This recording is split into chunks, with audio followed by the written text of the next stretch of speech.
ಕಸಾಯಿಖಾನೆಗೆ 14 ಜಾನುವಾರುಗಳನ್ನು ಕಂಟೈನರ್ಗಳಲ್ಲಿ ಸಾಗಿಸ್ತಾ ಇದ್ರು. ಆದರೆ ಅದನ್ನು ವಿಶ್ವ ಹಿಂದೂ ಪರಿಷತ್ ಹಾಗೂ ಬಜರಂಗ ದಳದ ಕಾರ್ಯಕರ್ತರು ಸಿನಿಮೀಯ ರೀತಿಯಲ್ಲಿ ಕಂಟೈನರ್ ಅನ್ನು ಚೇಸ್ ಮಾಡಿ ರಕ್ಷಣೆ ಮಾಡಿದ್ದಾರೆ. ಇದು ಆಂಧ್ರದಿಂದ ಹೊರಟಿದ್ದು, ಅಂದರೆ ಬೆಂಗಳೂರಿನಿಂದ ದಾವಣಗೆರೆ ಮಾರ್ಗವಾಗಿ ದಾವಣಗೆರೆ ಮುಖೇನವಾಗಿ ಆಂಧ್ರ ಕಡೆ ಹೊರಟಿತ್ತು. ಖಚಿತ ಮಾಹಿತಿಯ ಮೇರೆಗೆ ಕಂಟೈನರನ್ನು ಬಜರಂಗ ದಳ ಜೊತೆಗೆ ವಿಶ್ವ ಹಿಂದೂ ಪರಿಷತ್ನ ಕಾರ್ಯಕರ್ತರು ಚೇಸ್ ಮಾಡಿದ್ದಾರೆ. ಚಿತ್ರದುರ್ಗದ ಮದಕರಿಪುರ ಬಳಿ ಹೊಸ ಸೇತುವೆ ಬಳಿ ಸರ್ವಿಸ್ ರಸ್ತೆಯಲ್ಲಿ ತಡೆದು ರಕ್ಷಣೆ ಮಾಡಿದ್ದಾರೆ. ನಂತರ ಸ್ಥಳಕ್ಕೆ ಭೇಟಿ ನೀಡಿದಂತಹ ಗ್ರಾಮಾಂತರ ಠಾಣಾ ಪೊಲೀಸ್ನವರು ಭೇಟಿಯನ್ನು ನೀಡಿ ಪರಿಶೀಲನೆಯನ್ನು ಮಾಡಿ ಪ್ರಕರಣವನ್ನು ದಾಖಲಿಸಿಕೊಂಡಿದ್ದಾರೆ. ಜಾನುವಾರುಗಳನ್ನು ಸಾಗಿಸ್ತಾ ಇದ್ದವರು ಪರಾರಿಯಾಗಿದ್ದಾರೆ ಅಂತ ಪೊಲೀಸ್ನವರು ತಿಳಿಸಿದ್ದಾರೆ.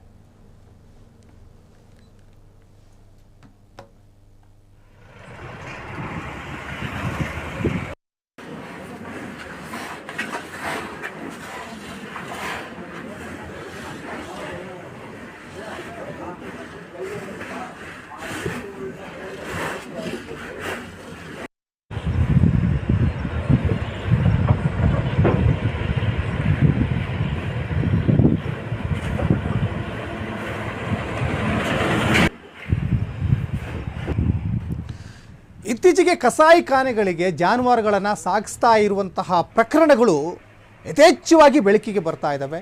ಅದನ್ನು ತಡೆಗಟ್ಟುವಲ್ಲಿ ಪೊಲೀಸ್ನವರಿಗೆ ಒಂದು ಕಡೆ ವಿಶ್ವ ಹಿಂದೂ ಪರಿಷತ್ನವರಾಗಲಿ ಅಥವಾ ಬಜರಂಗ ದಳದವರಾಗಲಿ ಸಹಕಾರವನ್ನು ಮಾಡ್ತಾ ಇರ್ತಾರೆ. ಅದೆಷ್ಟೋ ಘಟನೆಗಳನ್ನು ಪೊಲೀಸ್ನವರಿಗಿಂತ ಮುಂಚೆ ಬಜರಂಗ ದಳದವರಿಗೆ ವಿಶ್ವ ಹಿಂದೂ ಪರಿಷತ್ನವರಿಗೆ ಗೊತ್ತಿರ್ತದೆ.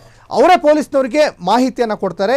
ಈಗಲೂ ಕೂಡ ಅದೇ ರೀತಿಯಾದಂತಹ ಒಂದು ಘಟನೆ ನಡೆದಿದೆ. ಸುಮಾರು 14 ಜಾನುವಾರುಗಳನ್ನು ಕಂಟೈನರಲ್ಲಿ ತುಂಬಿಸ್ಕೊಂಡು ಬೆಂಗಳೂರು ದಾವಣಗೆರೆ ಮಾರ್ಗವಾಗಿ ಆಂಧ್ರ ಕಡೆ ಹೊರಟಿದ್ದಂತಹ ಕಂಟೈನರನ್ನು ಲಾರಿ ಸಮೇತ ಹಿಡಿದಿದ್ದಾರೆ. ನೋಡಿ, KA01D7846 ನಂಬರಿನ ಕಂಟೈನರನ್ನು ಲಾರಿ ಸಮೇತ ಜಾನುವಾರುಗಳನ್ನು ಇಲ್ಲಿ ಬಜರಂಗ ದಳ ಕಾರ್ಯಕರ್ತರು ಜೊತೆಗೆ ವಿಶ್ವ ಹಿಂದೂ ಪರಿಷತ್ ಕಾರ್ಯಕರ್ತರು ರಕ್ಷಣೆಯನ್ನು ಮಾಡಿದ್ದಾರೆ. ಪೊಲೀಸ್ನವರಿಗೆ ಮಾಹಿತಿಯನ್ನು ಕೂಡ ಕೊಟ್ಟಿದ್ದಾರೆ. ಇದು ಚಿತ್ರದುರ್ಗದ ಬಳಿ ಮದಕರಿಪುರ ಬಳಿ ಹೊಸ ಸೇತುವೆ ಸರ್ವಿಸ್ ರಸ್ತೆಯನ್ನು ತಡೆದು ರಕ್ಷಣೆ ಮಾಡಿದ್ದಾರೆ. ಇಲ್ಲಿ ಅಪ್ರಿಷಿಯೇಟ್ ಮಾಡಬೇಕು ಬಜರಂಗ ದಳ ಕಾರ್ಯಕರ್ತರಿಗೆ, ಜೊತೆಗೆ ವಿಶ್ವ ಹಿಂದೂ ಪರಿಷತ್ ಕಾರ್ಯಕರ್ತರಿಗೆ, ಅದರ ಜೊತೆಗೆ ಪೊಲೀಸ್ನವರಿಗೂ ಕೂಡ ಅಪ್ರಿಷಿಯೇಟ್ ಮಾಡಬೇಕು. ಯಾಕಂದರೆ 14 ಜಾನುವಾರುಗಳು ರಕ್ಷಣೆ ಆಗಿದ್ದಾವೆ. ಇದೇ ವಿಚಾರಕ್ಕೆ ಸಂಬಂಧಪಟ್ಟ ಹಾಗೆ ನಮ್ಮ ಪ್ರತಿನಿಧಿ ಕುಮಾರಸ್ವಾಮಿ ಹೆಚ್ಚಿನ ಡೀಟೇಲ್ಸನ್ನು ಕೊಡ್ತಾರೆ. ಕುಮಾರಸ್ವಾಮಿ, ಚಿತ್ರದುರ್ಗದ ಮದಕರಿಪುರದಲ್ಲಿ ಈಗಾಗಲೇ ಒಂದು ಕಂಟೈನರ್ನಲ್ಲಿ 14 ಜಾನುವಾರುಗಳನ್ನು ಅಲ್ಲಿ ಚೇಸ್ ಮಾಡಿ ವಿಶ್ವ ಹಿಂದೂ ಪರಿಷತ್ ಜೊತೆಗೆ ಬಜರಂಗ ದಳದವರು ಈಗ ರಕ್ಷಣೆ ಮಾಡಿದ್ದಾರೆ ಅಂತ ಗೊತ್ತಾಗ್ತಾ ಇದೆ. ಇದ್ರ ಬಗ್ಗೆ ಏನಿದೆ ಹೆಚ್ಚಿನ ಡೀಟೇಲ್ಸ್? ಸಚಿನ್, ಇದೊಂದು ಜಾಲ ಅಂತ ಹೇಳ್ಬೋದು. ಆಂಧ್ರದಲ್ಲಿ ಲೋಡ್ ಆಗಿರುವಂತಹ ಒಂದು ಜಾನುವಾರುಗಳಿವು. ಆಂಧ್ರ ಮೂಲಕ ಬೆಂಗಳೂರಿಗೆ ಬಂದು ಬೆಂಗಳೂರಿಂದ ಚಿತ್ರದುರ್ಗದಿಂದ ದಾವಣಗೆರೆ ಮೂಲಕ ದಾವಣಗೆರೆಗೆ ಹೋಗುವಂತ ಒಂದು ಕಂಟೈನರು. ಇದರ ಖಚಿತ ಮಾಹಿತಿಯನ್ನ ಬಜರಂಗ ದಳದ ಮತ್ತು ವಿಶ್ವ ಹಿಂದೂ ಪರಿಷತ್ನ ಕಾರ್ಯಕರ್ತರು ಪಡ್ಕೊಂಡಿತ್ತು. ಆ ಒಂದು ಕಾರ್ಯಾಚರಣೆಯಲ್ಲಿ ಮುಂದಾಗಿದ್ದಾರೆ. ಜೊತೆಗೆ ಚಿತ್ರದುರ್ಗದ ಮದಕರಿಪುರದ ಹೊಸ ರಿಂಗ್ ರೋಡ್ ಇದೆ. ಆ ರಿಂಗ್ ರೋಡ್ ನ ಒಂದು ಬೈಪಾಸ್ ಅಲ್ಲಿ ಒಂದು ಚೇಸ್ ಮಾಡಿ ಸಿನಿಮೀಯ ರೀತಿಯಲ್ಲಿ ಚೇಸ್ ಮಾಡಿ ಹಿಡಿದಿರುವಂತದ್ದು.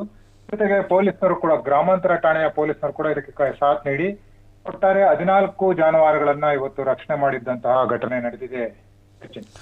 ಕುಮಾರಸ್ವಾಮಿ, ಈಗಾಗಲೇ ಆ ಜಾನುವಾರುಗಳನ್ನ ಸಾಗಿಸ್ತಾ ಇದ್ರಲ್ಲ, ಅವ್ರು ಎಲ್ಲಿ ಅವರು ನಮ್ಮ ಕರ್ನಾಟಕದವರ ಅಥವಾ ಬೇರೆ ರಾಜ್ಯದವರ, ಎಲ್ಲಿಗೆ ಸಾಗಿಸ್ತಾ ಇದ್ರು ಅಂತ ಇದು? ಸಚಿನ್, ಈಗ ಅವರು ಏನು ಸಾಗಿಸ್ತಿದ್ದಂತಹ ವ್ಯಕ್ತಿಗಳು ಅವರು ಕೂಡ ಪರಾರಿಯಾಗಿದ್ದಾರೆ. ಆದ್ರೆ ಯಾವುದೇ ಸಂಪರ್ಕಕ್ಕಾಗ್ಲಿ ಮತ್ತೆ ಕಂಟೈನರ್ ನ ಮಾಲೀಕರು ಕೂಡ ಸಂಪರ್ಕಕ್ಕೆ ಸಿಕ್ತಿಲ್ಲ. ಹಾಗಾಗಿ ಪೊಲೀಸರ ತನಿಖೆ ಆರಂಭವಾದ ನಂತರವೇ ಅವರು ಆಂಧ್ರದವರ ಅಥವಾ ದಾವಣಗೆರೆಯವರ, ಕರ್ನಾಟಕದವರ ಅನ್ನೋದು ಮಾಹಿತಿ ಕೂಡ ನಮ್ಗೆ ಲಭ್ಯವಾಗಬೇಕಾಗಿದೆ. ಅಲ್ಲಲ್ಲ, ಆಲ್ರೆಡಿ ಈಗ ಗಾಡಿ ರಿಜಿಸ್ಟ್ರೇಷನ್ ನಂಬರ್ ಕೂಡ ಸಿಕ್ಕಿದೆ. ಕಂಟೈನರೇ ಸಿಕ್ಕಿದ ಮೇಲೆ ಅದನ್ನ ಓನರ್ನ ಹುಡ್ಕೋದೇನು ದೊಡ್ಡ ವಿಚಾರ ಅಲ್ಲ. ಆದರೆ ಈಗ ಆ ಜಾನುವಾರುಗಳನ್ನ ಕದ್ದು ಸಾಗಿಸ್ತಾ ಇದ್ದವ್ರು ಈಗ ಸಿಕ್ಕಿಲ್ಲ, ಅವ್ರು ಪರಾರಿಯಾಗಿದ್ದಾರೆ ಅಂತ ಹೇಳ್ತಾ ಇದ್ದೀರ ತಾವು? ಹೌದು, ಯಾಕಂದ್ರೆ ಪರಾರಿಯಾಗಿದ್ದಾರೆ ಅಂತೇಳಿ ಪೊಲೀಸರ ಮಾಹಿತಿ ಇದೆ. ಜೊತೆಗೆ ಅವರನ್ನ ಪತ್ತೆ ಹಚ್ಚೋ ಕೆಲಸದಲ್ಲಿ ಕೂಡ ಈಗ ಪೊಲೀಸರು ತೊಡಗಿದ್ದಾರೆ ಮತ್ತು ತನಿಖೆಯು ಕೂಡ ಆರಂಭವಾಗಿದೆ.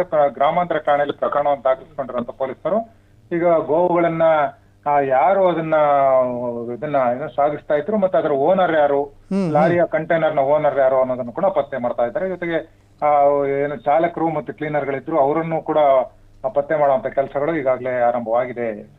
ಧನ್ಯವಾದ ಕುಮಾರಸ್ವಾಮಿ ತಮ್ಮೆಲ್ಲ ಡೀಟೇಲ್ಸ್ಗಾಗಿ.